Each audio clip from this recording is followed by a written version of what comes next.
Cette semaine, j'avais envie de ramener le très populaire Ugly Thrift Store Challenge que j'ai déjà fait 2 fois sur la chaîne. Faire le Ugly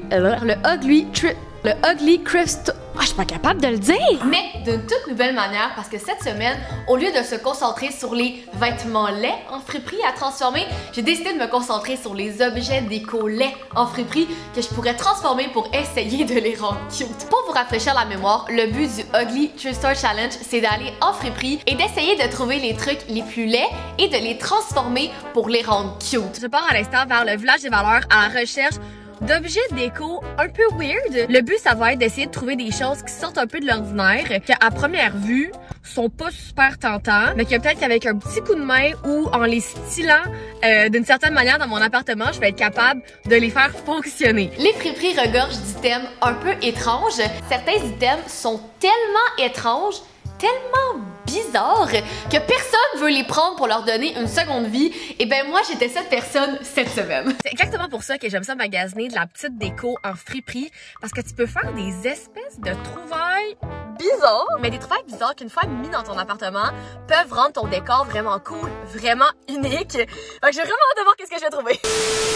Et juste avant de commencer, je voulais remercier Consigne Action de sponsoriser cette vidéo. La Consigne Action, c'est le mode de récupération des contenants de boissons gazeuses et ils m'ont donné un défi de poser 22 gestes pour l'environnement à l'occasion du Jour de la Terre qui se déroulait hier, le 22 avril. Donc voici 22 gestes super faciles que vous pouvez faire pour l'environnement. Tu peux coller un stop pub sur ta boîte aux lettres et ne rien jeter par terre, chauffer sans excès ta maison ou ton appart, éteindre complètement tes appareils électroniques ou débrancher les chargeurs lorsque tu ne les utilises pas. Tu peux éteindre la lumière en sortant d'une pièce, faire ta lessive à basse température et ne pas laisser le robinet ouvert. Mettre un couvercle sur ta casserole lorsque tu fais bouillir de l'eau ou boire de l'eau du robinet, décongeler tes aliments sans micro-ondes et limiter le gaspillage de nourriture. Tu peux utiliser les transports en commun ou te mettre à la marche ou au vélo. N'oublie pas de prendre ton propre sac pour faire tes courses, préférer les produits locaux et bio et apporte ta tasse réutilisable avec toi. De réparer quelque chose plutôt que de remplacer et recycler autant que possible. Si tu conduis, vérifie l'état des pneus de ta voiture et roule doucement à vitesse régulière sur la route. Et finalement, consignez vos canettes de boissons gazeuses en les rapportant chez le détaillant, au supermarché ou au dépanneur et les contenants seront recyclés à 100%. On peut aussi donner ces canettes-là à des personnes dans le besoin ou à des organismes de quartier. Et de cette façon-là, en intégrant ces petits gestes-là à notre quotidien, on aide collectivement à améliorer la planète et aussi à diminuer notre empreinte écologique. Donc n'oubliez pas de consigner vos canettes de boissons gazeuses et sur ce, de retour à la vidéo.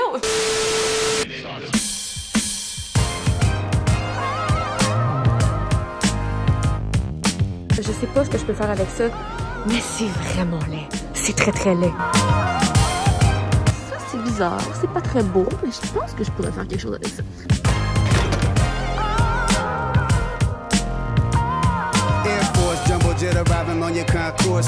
On est rendu le lendemain, une toute nouvelle journée à essayer de trouver des objets lettres que je peux convertir en beaux objets. Et là, j'ai décidé d'aller à un nouveau village de valeurs un petit peu plus loin pour voir qu'est-ce qu'il n'y aurait pas là-bas. Hier, j'ai trouvé quelques objets que je pense que je pourrais faire quelque chose avec et j'aimerais ça en trouver d'autres aujourd'hui pour terminer la collection. Ce qui est fun avec cette challenge-là par rapport aux autres, c'est que d'habitude, quand je trouve un nice truc en friperie, je me sens comme toujours un peu mal. Mais là, vu que je me concentre sur les trucs lettres, je me sens pas coupable. Personne les aurait pris anyway. Jet arriving on your concourse, no doors on a dry porch with the high torque. Who is stealth cyborg touring on a high horse? Covert like Joe Berg, black ops in high court. Got glow divine. Je pense qu'on peut dire que c'est officiellement mission accomplie. C'est le temps de retourner à la maison et d'essayer d'arranger tout ça, de rendre tout ça très cool et très trendy. Je vais vous montrer tout ce que j'ai trouvé au village des valeurs. Il y a vraiment des trucs lettres là-dedans. Puis j'espère que je vais être capable de trouver une manière de comme les faire fonctionner dans mon appartement. Et pour le concept de la vidéo, j'ai pas pu m'empêcher de mettre la chemise la plus moche que j'ai pu trouver au village des valeurs. C'est exactement ça que je veux dire par un morceau laid, mais que tu peux rendre cool. C'est super laid, mais c'est cool. Premier item que je vous présente aujourd'hui sur lequel j'ai décidé de m'arrêter, c'est ce splendide vase. Ça venait en plus avec son arrangement de plantes séchées à l'intérieur. J'y vois vraiment du potentiel par sa forme. Je trouve qu'il y a l'espèce de forme en genre de zigzag est vraiment cool, super à la mode en ce moment. Je pense que je peux partir de ça puis essayer de faire quelque chose de cool. Puis je pense que ça va être une super bonne occasion pour moi d'essayer la tendance virale qui est de peindre des vieux vases qu'on trouve laids avec la peinture dans laquelle on mélange du bicarbonate de soude qui fait une espèce d'effet genre comme du terracotta plâtré, comme de la poterie un peu. Fait que je pense que je vais faire ça pour ce vase-là, puis essayer de donner un aspect un petit peu plus cool, tendance et actuelle, parce que la couleur est vraiment horrible. La couleur est affreuse. La forme cool, couleur affreuse. Ça me surprend que j'ai pas essayé plus tôt d'essayer de faire ce DIY là. C'était genre super viral sur TikTok pendant comme plusieurs mois, comme l'été dernier. Puis on dirait que je sais pas, j'avais comme pas de vase à DIY à la maison, pas de vase que j'aimais pas en tout cas. Pour ce DIY là, vous avez pas besoin de grand chose, vous avez seulement besoin de peinture acrylique, là, de la peinture ordinaire et du bicarbonate de soude qu'on va venir mélanger avec la peinture. Les gens ils ont vraiment utilisé cette technique là pour mimer comme de la terre cuite. Fait qu'ils vont utiliser des couleurs un petit peu plus neutres, genre du beige, du brun, des couleurs qui font très comme terre. Moi j'ai envie de faire le DIY, mais pas avec ces couleurs-là. Puis je l'ai pas vraiment vu sur internet, je sais pas qu'est-ce que ça va donner. Mettons que je faisais une texture plâtreuse, mais avec une couleur flash. Il me semble que ça serait hot. Ça ferait comme une espèce de fini un peu craie, j'ai l'impression. Je pense que ce que je vais faire pour rendre ça encore plus cool, je vais faire les deux faces ici d'une couleur, puis les deux faces ici d'une autre couleur. Je pense que je vais faire ces deux couleurs-là ensemble. C'est full beau. Première chose que je vais faire avec ce vase-là, c'est enlever l'arrangement floral. C'est super gentil de la part de la personne qui vendait le vase de nous l'avoir laissé, mais sans façon. Merci. Pour le mélange de peinture, il suggère de mettre un quart de la quantité de peinture en baking soda. Fait que je vais mettre à peu près ça. On voit que ça marche déjà. Puis je le vois déjà là-dedans que comme ça devient comme un peu genre mat. Par contre, la peinture mate dans le fond. C'est parti! C'est hot, tu le vois que ça va finir mat parce que là c'est pas encore tout à fait sec. J'aurai besoin de faire une deuxième couche, puis je pense que pour ma deuxième couche, je vais mélanger encore plus de baking soda. Voici de quoi ça a l'air avec deux couches. Je pense qu'on peut le voir là, c'est complètement mat. C'est vraiment cool l'effet que ça fait. Là mon plan ça va être de mettre cette couleur là sur les côtés. Moi je mets quand même plus de bicarbonate de soude que qu'est-ce que la personne disait dans le blog que j'ai vu.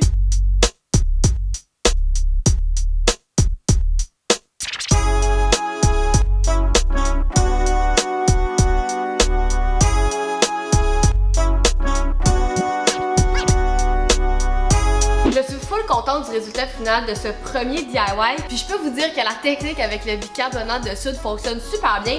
Là bien sûr, moi j'ai pas utilisé des couleurs comme terre, fait qu'on dirait pas de la terre cuite, mais c'est comme complètement mat. Puis je trouve que de la manière dont je l'ai peint en accentuant comme les deux facettes sur le côté, ça accentue full la forme du vase. Je pense que ça va faire un super cool objet décoratif dans mon appartement. Les possibilités sont infinies avec ce DIY là. J'avais envie de commencer la vidéo avec celui-là parce que c'est facile et je me doute qu'il y a plusieurs d'entre vous qui étaient curieux de savoir si ça fonctionnait bien, la technique du bicarbonate de soude.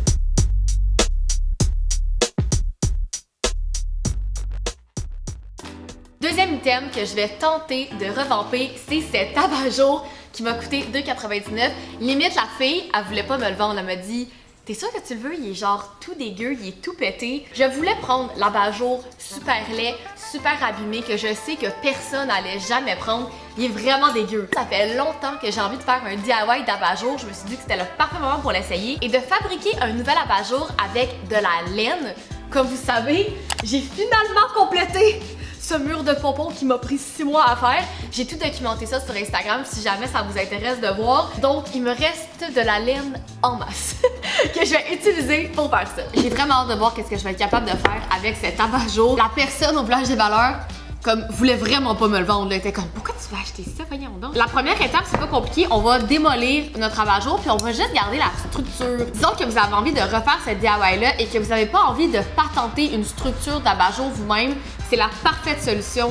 Aller au village des valeurs ou au Renaissance puis trouver un vieil abat-jour en mauvais état. T'sais, prenez pas un bel abat-jour, faut les laisser aux gens, mais les vieux abat-jours dégueux que personne veut, c'est genre parfait pour ça. C'était pas le seul abat-jour en mauvais état au village de valeurs, il y en avait une couple d'autres, mais c'est celui que je trouvais que la forme était le plus intéressante vu qu'il curve comme ça. Ça fait plusieurs mois que j'avais vu ces abat-jours-là en ligne. C'est une compagnie qui fait ça, puis j'étais comme, je suis sûre que je peux reproduire ça moi-même avec les couleurs que je veux. Il est vraiment sale! Les lignes brunes, c'est comme du taché, genre.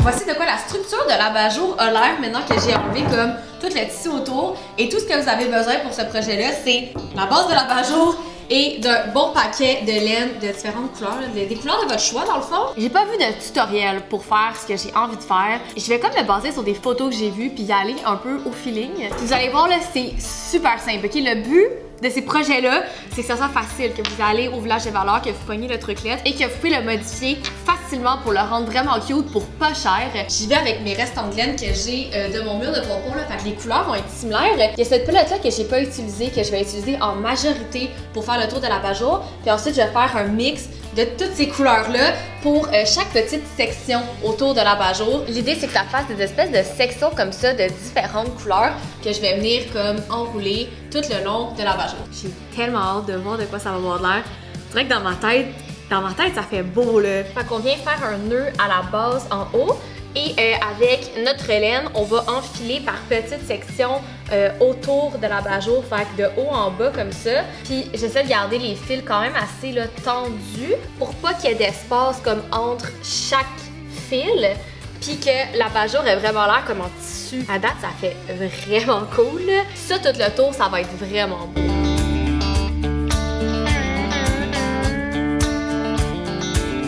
Quand j'ai fini ma petite section de laine, je viens faire un nœud à la base. Ça a l'air de ça jusqu'à présent pour la première petite section que j'ai faite. Puis ça sort super bien là. Comme on dirait pas que c'est de la laine enfilée. C'est le genre de DIY, j'ai l'impression que ça va être super facile, mais vraiment long. Fait que je suis mieux de m'y mettre tout de suite.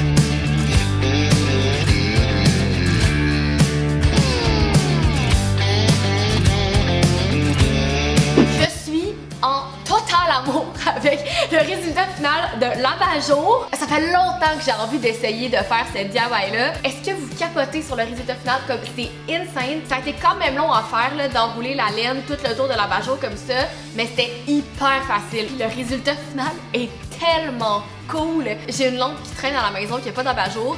Je sais pas si ça va être le fit le plus incroyable du monde parce que la lampe est un peu spéciale, mais pour l'instant je vais le mettre là, mais comme c'est sûr que j'en refais d'autres. Genre j'ai envie de faire des abat-jours comme ça pour tout le monde. Si on se rappelle, l'abat-jour m'avait coûté 2,99 parce qu'il était en état misérable, puis on s'en fout, on a juste besoin de la structure. Ça pour moi là c'est genre un 10 sur 10, un 100%, un A+, bref, je capote là-dessus.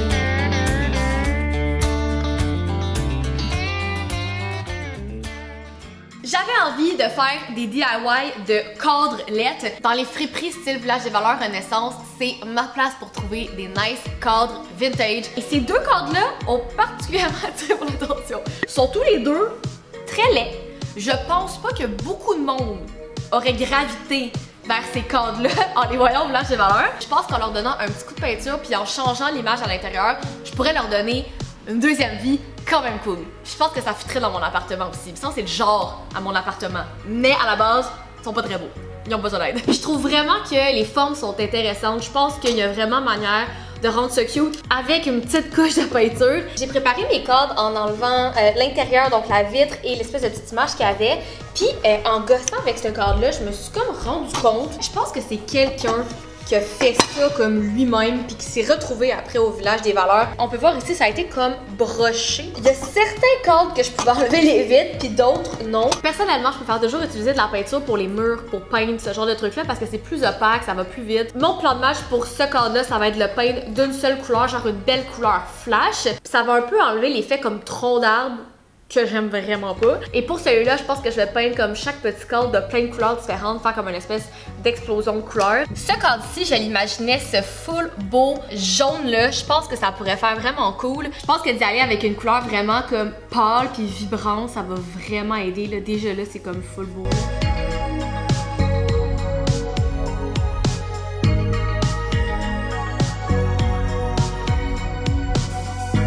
Pendant que le premier cadre sèche entre les couches, je vais pouvoir travailler sur celui-ci en alternance. Pour ces cadres-là, contrairement au premier, il va falloir que je sois quand même un petit peu plus minutieuse parce que j'ai envie que tous les carrés soient comme de différentes couleurs. Fait que je peux comme pas peindre tout croche n'importe comment. J'ai comme l'impression que ça pourrait être cool.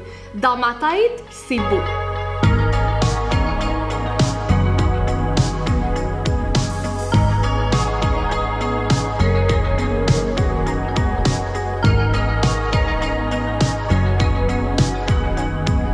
contente comment les cadres sont sortis. De les avoir repeinturés, ça l'a vraiment aidé. Et évidemment, j'ai changé les images à l'intérieur. Pour ce cas-ci, j'ai choisi comme une espèce de jaune pâle. Ça fait vraiment rire parce que d'avoir choisi cette couleur-là, on dirait maintenant que c'est un énorme morceau de fromage en grains, genre de fromage quick. On se rappelle de quoi ça avait l'air à la base, c'était comme une espèce d'effet rondelle.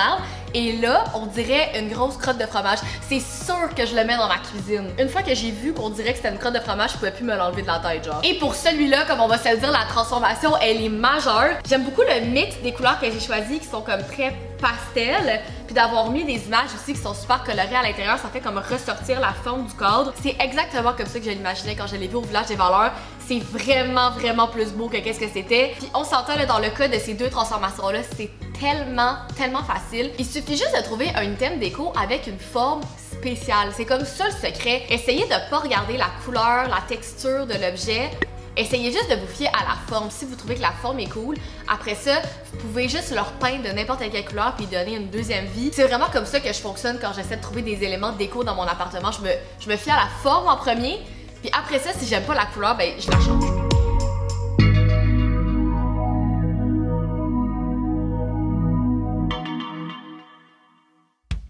Et finalement, dernier gros item de la vidéo, c'est ce charmant bol de fruits qui est très reposant. Et ça va être un petit peu différent des autres items parce que je l'ai vu, puis j'y voyais totalement un potentiel. Quand j'ai vu ça, je me suis dit, je suis certaine que c'est le genre de truc que les gens auraient vu puis auraient dit wesh. Mais moi, je pense que ça va faire vraiment cool sur ma table à dîner. Donc pour cet item, j'ai rien à transformer. Je vais essayer de comme styler ma table à manger, voir si ça pourrait faire cool avec cette nouvelle déco. Mais moi, je suis vraiment excitée, c'est tellement cool. Comme, je sais pas c'est fait de quoi. Mais je le visualisais super bien sur ma table à manger avec comme des beaux napperons autour, de la belle vaisselle. Je pense que je pourrais faire quelque chose de vraiment cool avec ça. Et ça va être une excellente occasion de vous montrer mes splendides napperons casse-tête que j'ai fait. J'ai fait un petit tutoriel il y a genre 2 semaines sur Instagram sur comment faire des napperons casse-tête. Je les adore. J'en ai 6 en tout de couleurs et de motifs différents. Je les trouve tellement beau là! Là mon but c'est comme de simuler une table juste pour voir de quoi aurait l'air le bol de fruits en centre de table. Malheureusement, il n'y a pas d'invités qui viennent ici, ça serait tellement cool!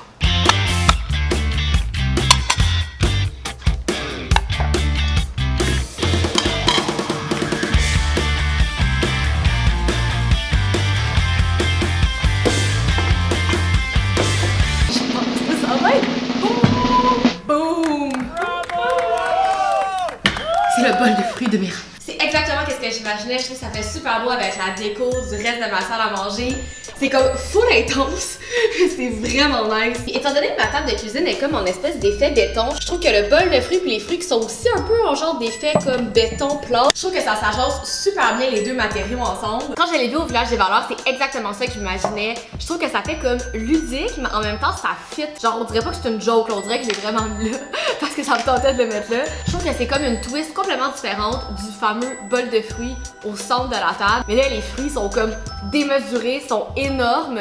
Genre le bol est énorme. Puis c'est un excellent exemple que des fois il faut laisser comme une petite chance aux objets un peu étranges du Village des Valeurs. J'espère que vous avez trouvé la vidéo intéressante. J'espère que vous avez aimé les résultats finaux. Tout a tourné au-delà de mes attentes. Dans les commentaires, j'aimerais ça que vous me disiez c'est quoi votre transformation d'item lait à beau préféré. N'hésitez pas non plus à mettre un petit like si vous avez aimé la vidéo. N'hésitez pas non plus à vous abonner si c'est pas déjà fait. Et nous, on se dit à très bientôt. Bye!